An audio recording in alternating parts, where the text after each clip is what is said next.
പരിശുദ്ധമാക്കപ്പെടുന്ന ഖുർആൻ മറ്റു ഗ്രന്ഥങ്ങളെക്കാൾ വളരെ വ്യത്യസ്തമാണ്. ഇതര ഗ്രന്ഥങ്ങളെക്കാൾ വ്യത്യാസപ്പെടാനുള്ളതായ ഒരു കാരണമാണ് ആ ഖുർആൻ അന്ത്യദിവസം വരെ ഇവിടെ നിലനിൽക്കുന്നു എന്നുള്ളത്. ഖുർആൻ ഓതേണ്ടത് തജ്വീദിൻ്റെ നിയമങ്ങൾ അനുസരിച്ചു കൊണ്ടായിരിക്കണം. മറ്റുള്ള ഗ്രന്ഥങ്ങൾ, മറ്റുള്ളതായ പുസ്തകങ്ങൾ വായിക്കാൻ അല്ലെങ്കിൽ പത്രങ്ങൾ വായിക്കാൻ നിയമങ്ങൾ നിർബന്ധമില്ല. പക്ഷേ ഖുർആൻ ഓതണമെങ്കിൽ തജ്വീദിൻ്റെ നിയമം അനുസരിച്ചായിരിക്കണം നമ്മൾ ഓതേണ്ടത്.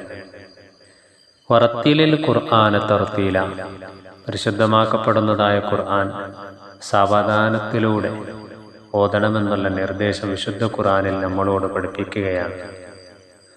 അതിൻ്റെ മഖ്റജകൾ, സിഫത്തുകൾ, അതുപോലെ തന്നെ വിധികൾ മനസ്സിലാക്കിക്കൊണ്ടായിരിക്കണം ഖുർആൻ നമ്മൾ പാരായണം ചെയ്യേണ്ടത്.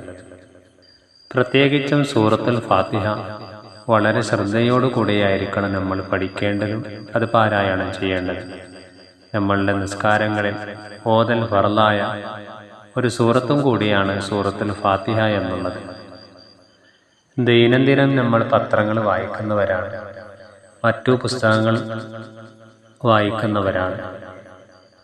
അതിനൊന്നും പ്രതിഫലം ലഭിക്കണമെന്നില്ല.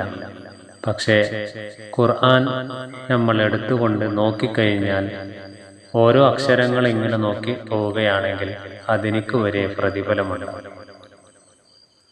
അത്രത്തോളം മഹത്വമുള്ള, ശ്രേഷ്ഠതയുള്ള, സവിശേഷതയുള്ളതായ വിശുദ്ധമാക്കപ്പെടുന്ന ഖുർആൻ നല്ല രീതിയിൽ പാരായണം ചെയ്യാൻ നമ്മൾ ഓരോരുത്തരും ശ്രദ്ധിക്കേണ്ടതുണ്ട്.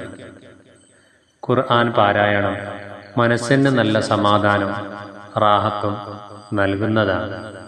അതേപോലെ തന്നെ ഖുർആൻ ഓതിക്കൊണ്ട് നമ്മൾ വെള്ളത്തിൽ മന്ത്രിച്ച് ഓതിക്കഴിഞ്ഞാൽ രോഗത്തിനിക്ക് ശമനം ലഭിക്കുകയാണ്.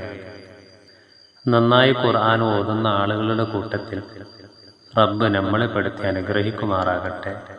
ആമീൻ യാ റബ്ബൽ ആലമീൻ.